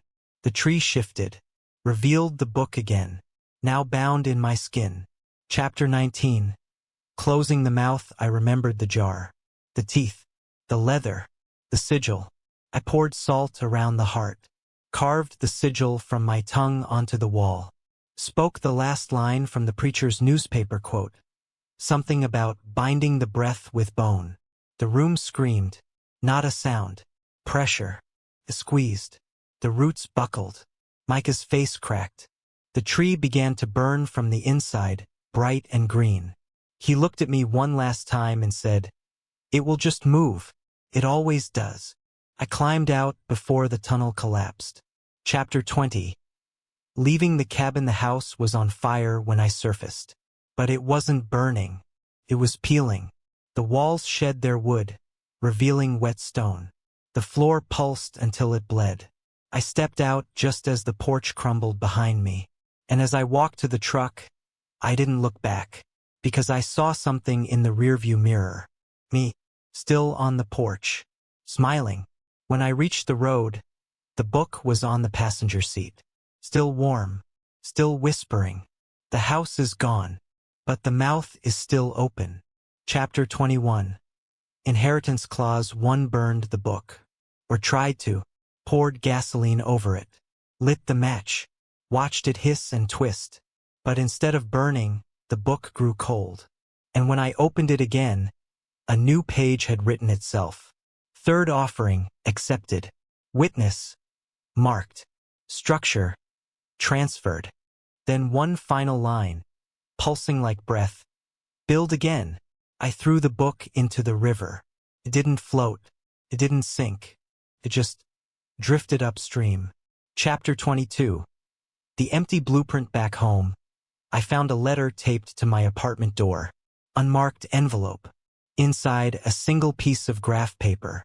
No return address. No handwriting. Just a blueprint. A structure I didn't recognize, yet it looked right. Familiar. Like something I'd drawn once in a dream. Every room was labeled. but in the center, a hollow. One word written in black ink, hearth. The final instruction in the bottom corner, almost too faint to read. Build with blood, bury with breath, knock to seal. I shredded the paper. 2 days later, the same blueprint showed up in my glove box. Chapter 23. The third brother, I'm not alone. Not really. There's someone who follows me now. I catch glimpses in windows, in polished metal, in puddles. A man with my face, but covered in bark. Eyes black, teeth jagged. He doesn't speak. He just taps. 3 times. Wherever I am, hotel room, gas station, park bench, I hear it. Top, top, top. He's not threatening me. He's reminding me what I am now. Chapter 24. Final note, you'll hear the knock one day. 3 soft taps, just past midnight. You'll check your windows, your doors. Find nothing, but your basement will feel colder. And when you walk across your kitchen, you might hear the boards beneath your feet creak in response. That's not the house settling. It's answering. You don't need to build the cabin. You just need to remember it, because the shape is still inside you. The plans are written in your veins. And once you've heard the knock, you're already home. We didn't know there was a room behind the nursery wall, but we sure as hell knew something was crying. We moved into the house on a Monday. My wife, Leah, was 7 months pregnant, and everything about the place seemed perfect. Quiet street, big yard, hardwood floors that didn't creak underfoot. Except the nursery. From the very first night, the room stayed cold. The light flickered, even with new bulbs. And when we lay in bed, just past midnight, we heard it. A baby crying. Faint, muffled, distant, but absolutely real. Leah clutched my arm. Did the neighbors mention a kid? There aren't any neighbors, I said. She stared at me, then whispered, it's coming from inside the wall. The next day, I checked the floor plan. There was no room behind the nursery wall, just crawl space and insulation. I popped the panel in the back closet and wriggled inside with a flashlight. Dust, cobwebs, mouse droppings, and something else. Scratches along the interior drywall. Dozens. Tiny. Repetitive. Like fingers clawing. Farther in, I found a wooden board nailed over a square cutout. The wood was newer than everything around it. In red paint, flaking, childlike, were the words, "Baby sleeps here." I left the crawl space. That night, the crying got closer. Leah started locking the nursery door. Said it made her feel safer. Said the crib sometimes rocked itself. I didn't believe her until I saw it move. Once. Gently. Like someone had just finished tucking a baby in. The mirror in the nursery was antique. Came with the house. Oval, freestanding, cracked slightly at the edge. On the 3rd night, Leah covered it with a towel. Said it was reflecting someone else's face. I didn't ask questions. Not yet. At 2:11 a.m., we heard the cry again. Clear this time. No walls between us. It came from the baby monitor, which hadn't even been plugged in. The voice was warped, like a tape played backward. He never stopped. He's still hungry. I checked the crawl space again. The painted board was gone. I found it on the 4th night. The hidden room. The hole behind the crawl space led to a narrow tunnel, and beyond it, a chamber, 10 by 10 feet, completely dark, except for a child's nightlight glowing weakly in one corner. Inside were a rotting crib, 3 dolls with their eyes removed, a blanket soaked in something dark, and on the wall, written in ash, "Not mine. She left him. I keep him." In the crib, something moved. Not quickly, just shifted, like an animal burrowed under a blanket. I stepped forward, pulled the blanket back, and saw nothing. Just a cradle hollowed out from the inside. Scraped wood, curled hair, and teeth. Human, baby-sized, embedded in the slats like they'd grown out of the wood. Then I heard the crying again. Right behind me, Leah started changing. She said the baby was moving too much. said it kicked at her spine. Said she had dreams of nursing something with too many fingers. The doctor said everything looked normal. The sonogram, though, the technician turned pale. Looks like there's a second heartbeat, she said. Twins? I asked. She shook her head. No. The other one's not in the womb. I stared at the screen, and for a moment I saw it. A second shape, curled near Leah's ribs, grinning. He wasn't buried. He was hidden. And now that someone's listening, he doesn't want to be alone anymore. I found it the next morning, stuffed into the nursery air vent, pages yellowed and warped from damp air. A leather-bound journal. On the inside cover, Charlotte McCrae, 1963. She'd been the original owner of the house. Leah found her obituary online. Died in an asylum after what doctors called acute maternal hallucinations. Her husband vanished a month earlier. No charges ever filed. The journal was written in shaky, frantic scrawl. The first page read, "He cries to be fed, not with milk, with memory. If you forget him, he gets inside your bones." Further down, "I didn't name him. I think that's why I'm still alive." I flipped through dozens of pages. Everyone the same. "I didn't name him. I didn't name him. I didn't." Until the final entry. "He told me his name. Now I can't stop hearing him say it inside my teeth." There was no name written. Just a red fingerprint. Not ink. Too sticky. Leah started talking in her sleep. At first, I thought it was pregnancy stress. Then one night, I leaned in close and heard her whisper, "He's not ours, but he remembers me. I don't remember him, but he remembers my mouth." Her stomach moved. Not kicked, rolled like something turning over. The next morning, she didn't remember a thing. But the word "no" had been scratched into the wall above our bed. In tiny, repeated lines. "Claude, that night I moved the crib out of the nursery. The crying didn't stop. It just followed us.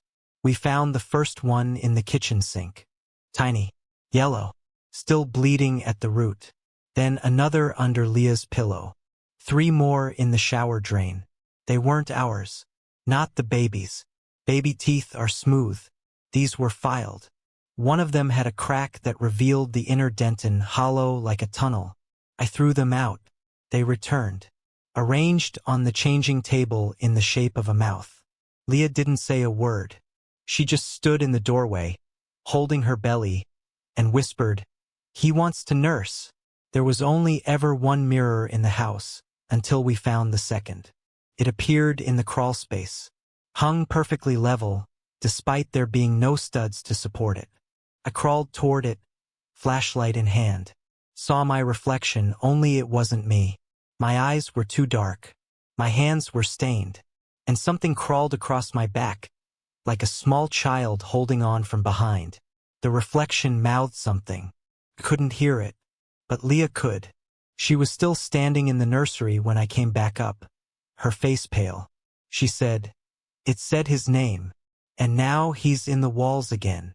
We scheduled another scan. The new technician, different from last time, was chatty at first, then quiet, then pale. She turned the screen away, but not before I saw it. For limbs, 2 heads. One was smaller, curled under the ribcage, not connected to the umbilical cord, but smiling. I asked what it was. The technician said nothing, just backed out of the room. And I swear, for 1 second I heard crying from inside the machine. "If you leave the house," he cries. "If you stay," he learns. Package arrived 2 days later. No return address. Inside, a rusted key, a weathered Polaroid of the nursery wall before it was sealed, and a small wooden box labeled, "For the next mother." Leah opened it. Inside were baby clothes, hand-stitched, tiny, each one embroidered with the same name, Isaac. We had never chosen a name. We never told anyone the one we were considering. But that was it. That was the name Leah had dreamed. She dropped the box. Inside, underneath the clothes, was a nail, still wet with blood, and a note. "Do not say his name out loud. If you speak it, he will hear himself. And he will come out of the wall. That night, Leah whispered the name in her sleep. And from the nursery we heard laughter. At 3:12 a.m. the power went out. We lit candles. The house felt too small. Leah stood in the hallway, eyes fixed on the nursery door. "Did you swaddle something?" she asked. I said no. She pointed.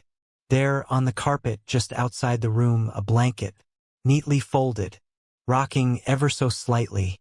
I stepped toward it. The rocking stopped. When I bent down, I saw tiny fingerprints in the fabric. For fingers. No thumb. Inside the folds. Nothing.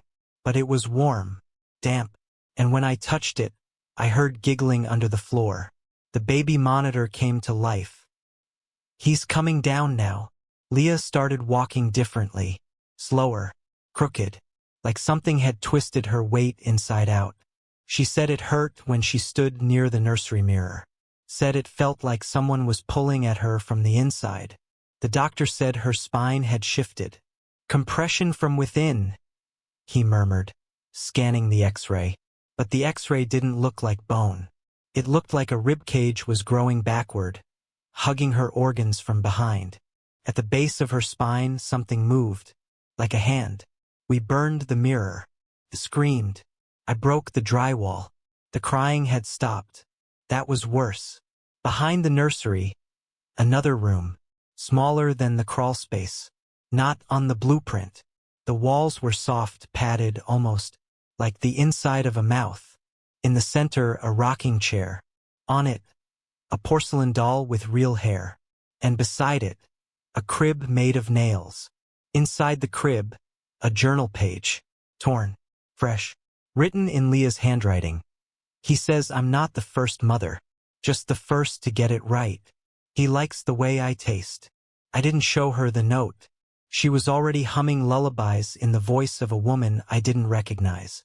Leah went into labor early. 6 weeks. The contractions came fast. We raced to the hospital.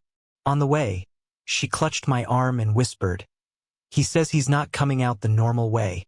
He's taking the door he knows." We didn't make it to the ER. Her screams stopped in the parking lot, replaced by a knocking. From her stomach. 3 slow taps. Then silence. Then, from behind us, through the windshield, a baby's cry, but not from the car, from the back seat. Some children are born. Others are remembered back into existence. There was no one in the back seat, but the car seat was warm.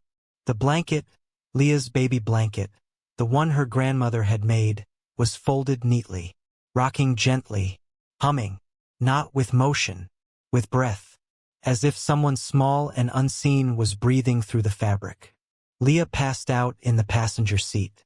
But before she did, she said, "He came through the wall." He said it was softer than skin. At the hospital, no one could explain it. They said she delivered nothing. No fetus. No signs of miscarriage. Just a hollowing, an absence in her body, as if something had been carved out and left with purpose.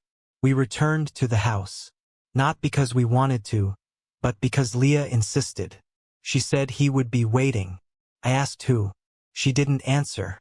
She just walked straight into the nursery, sat in the rocking chair, and whispered, "I know your name now. You can come out when you're ready." That night the wall bulged. A long, slow pulse. A crack formed in the plaster, stretching downward like a mouth opening. Leah slept through it. I didn't, because something crawled out at 2:08 a.m. And I swear, it was wearing our son's hospital bracelet. Tiny prints appeared on the hardwood, only visible under moonlight. They moved from wall to crib, crib to window, window to our bed. Leah slept through it all. I didn't. I felt pressure on my chest in the dark. Little hands. I opened my eyes, saw the outline of a child. Wrong proportions. Too long in the arms. Too many fingers. A head tilted too far left. And a voice like a baby trying to speak English. "Father." Then silence. And a whisper behind my ear. "Name me." I woke choking. pulled something from my mouth. A tooth. Not mine. Small. Jagged. With a word scratched into the enamel. Isaac, I hadn't spoken it out loud. Not once. But the name had grown inside me. Leah sat up beside me, already smiling. He's almost done, she whispered. I checked the wall. The crack was gone. In its place, a faint outline of a door. Nonab. But something knocked from the other side. I left the house that morning. Drove until I reached my brother's cabin 2 towns over. Told him everything. He stared at me and said, "That house doesn't want a baby. It wants a memory. And now it has a mother." He handed me a box. Inside, blueprints of our house, old and new. The new ones had a room I'd never seen. Labeled only, his. Under it, in shaky pencil, "Don't let her name him again. Don't remember him twice." When I got home, the door had moved. The nursery wall was gone. And in its place, a hallway, padded with blankets, lined with teeth. You don't raise him. You become the crib. I stepped into the hallway. The air was thick, warm like a mouth, damp with sweet rot. The walls weren't drywall anymore. They pulsed with soft, rhythmic squeezes, like muscle around bone. Each tooth embedded in the walls was different. Baby teeth, adult molars, some cracked, some pristine. All of them were facing inward, watching. At the end of the hallway, a door. No handle. But it opened when I reached it. Inside, a room that looked like the nursery, but reflected in water. Floating toys. Crib hung from the ceiling by umbilical cords. And in the center, sitting upright, him. He had no eyes. Not in the normal sense. Just dents where eyes might be, as if pressed in by unseen fingers. But he saw me, and smiled. His voice was soft, papery, impossible. "You named me, so now I'm yours. But you have to stay too. Babies shouldn't be alone." I backed away. He didn't follow. He just opened his mouth. Too wide. Inside, my old baby blanket, folded neatly. Still damp. Still warm. Still moving. Then Leah stepped in beside me. She didn't scream. She didn't cry. She just knelt and said, "Finally." He found his shape. It wasn't labor. It was remembrance. Leah lay in the crib. Isaac climbed into her arms. His body unfolded. Too long, too cold, too heavy, and pressed against her chest. She didn't bleed. She emptied, like something being wrung out. Her eyes rolled back. She whispered, "He's inside now, but he'll need somewhere to keep growing." She smiled at me, then died. The walls sighed, and the door vanished. I never left the house. Tried. But every road loops. Every window just looks into a different version of the nursery. The crying has stopped. Now he giggles. He's bigger, taller. And every night, he asks me the same question. "What will you name the next one?" The journal keeps adding pages. None of them in my handwriting. Each one signed. Father, and each one ends with the same sentence. He does not live in the wall anymore. Epilogue. Rental listing house for sale. Quiet neighborhood, good schools. 1 nursery. Recently remodeled, unique floor plan, walls may creak at night. Leave baby monitor off between 2-3 a.m. Do not attempt to remove the mirror seller's note. If you hear crying, don't worry. He just wants a name. We thought the house was empty, but someone was already living in the basement. When we moved into the old Victorian house on Maple Street, it felt like a fresh start. The creaky floors and antique fixtures added charm, and the price was too good to pass up. My wife, Sarah, was 6 months pregnant, and we were eager to settle in before the baby arrived. The first few nights were uneventful, filled with unpacking and decorating. But then we started hearing noises from the basement. Soft thuds, whispers, and the occasional sound of something dragging across the floor. I dismissed it as the house settling, until we found the drawings. They were crude, childlike sketches taped to the basement walls. Each depicted a little girl with long black hair, standing alone in various parts of the house. In one, she was in the kitchen. In another, she stood at the foot of our bed. The most disturbing drawing showed her holding hands with a faceless figure. Above them, in shaky handwriting, "Daddy and me." Sarah was visibly shaken. "We need to call someone," she said. I nodded, but deep down I wasn't sure who could help. While inspecting the basement further, I noticed a door partially hidden behind old shelves. It was locked with a rusted padlock. Curiosity got the better of me. I bought bolt cutters the next day and snapped the lock.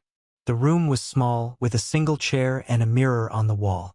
The mirror was cracked, and the air inside was icy. On the floor lay a dusty teddy bear.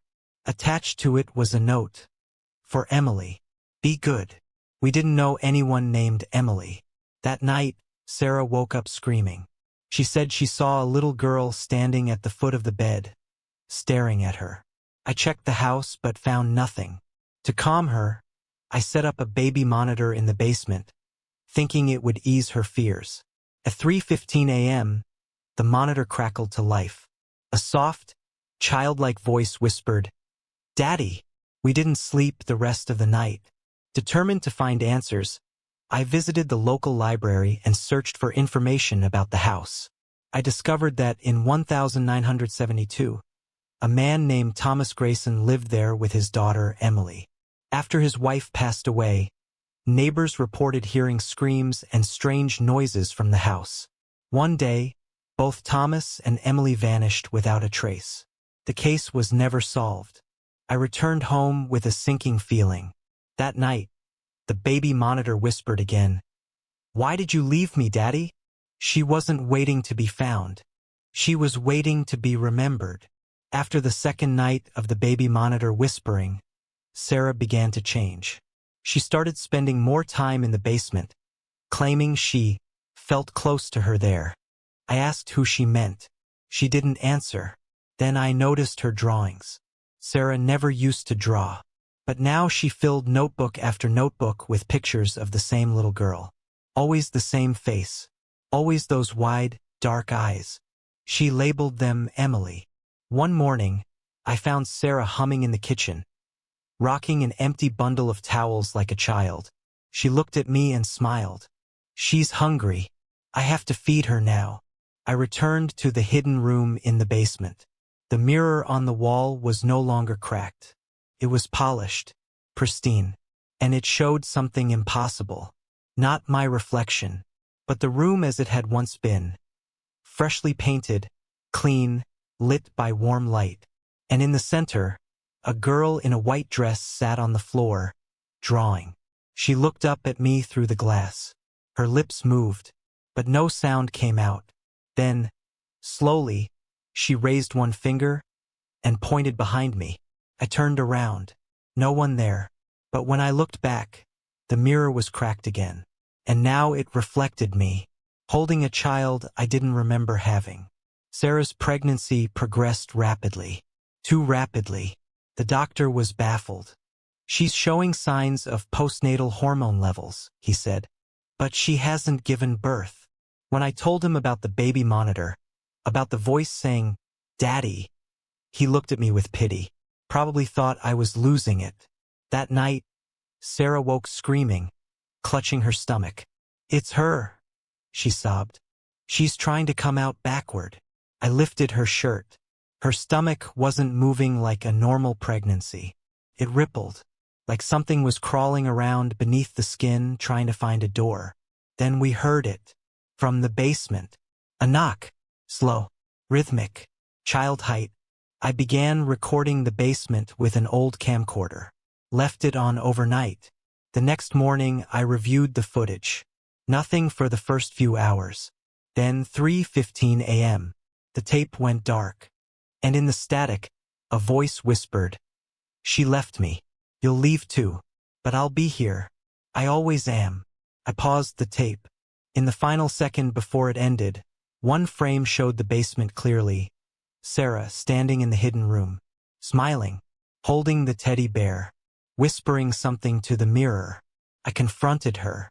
She only said, "She's not dead. She's still growing." I tore up the nursery floorboards. Something stank, sweet and coppery. Beneath the boards was a small wooden trapdoor. I opened it. Inside a box. Small. Locked. I broke it open.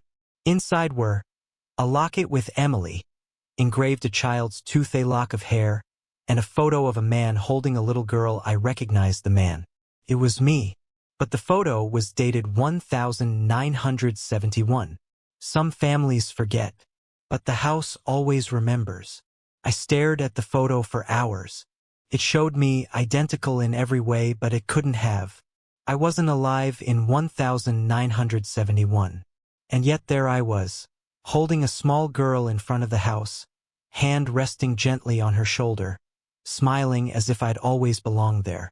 The back of the photo read, "Emily and Daddy, March 1971. Sarah refused to look at it. Instead, she said something that chilled me. "You never left, remember? You just stopped listening."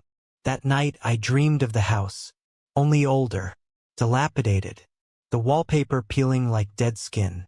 In the dream, I was in the basement, Emily sitting across from me in the rocking chair, whispering, "You said I'd always have a room. Why did you lock the door?" Sarah started writing the name Emily on the walls. Everywhere. Nursery, kitchen, inside cabinet doors, on the bathroom mirror in red lipstick. Each one messier than the last, as if her hand wasn't hers anymore. I found her one morning in the basement, rocking the empty air in the chair. She looked up at me and said, "I remember now. She wasn't buried. She was just left."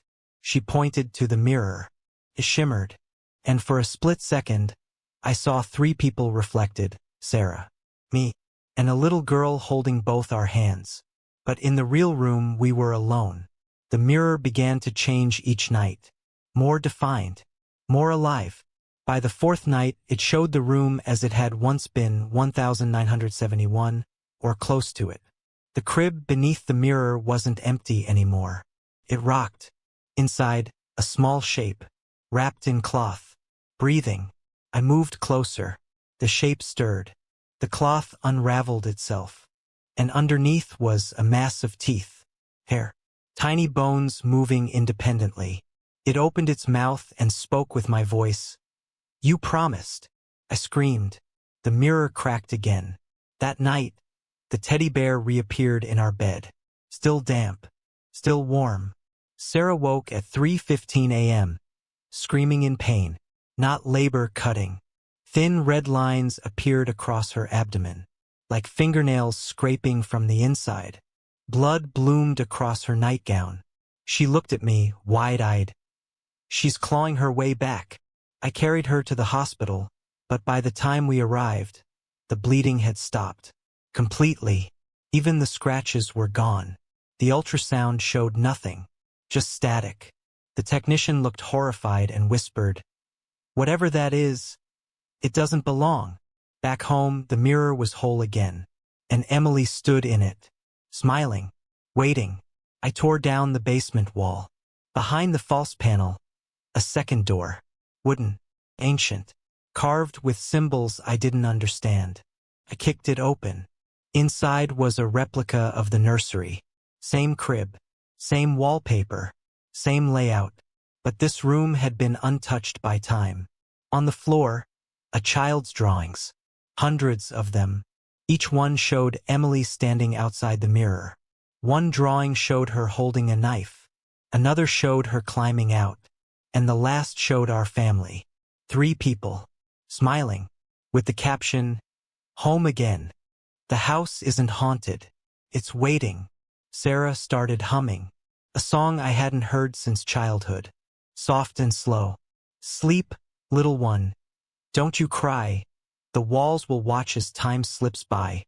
She sang it over and over, sometimes to the baby bump that wasn't there, sometimes to the empty rocking chair, sometimes just to the mirror. One night, I woke to find her kneeling in front of the mirror, lips moving silently. She looked up, eyes glassy, and said, "She's coming through." the mirror started to crack again. Not just the surface. The cracks spread to the walls, the ceiling, even the floorboards. The house groaned as if waking from a long sleep. At 3:15 a.m., the crying stopped and was replaced by silence. Then footsteps, slow, Bara. coming up the stairs. I found Sarah at the foot of the stairs.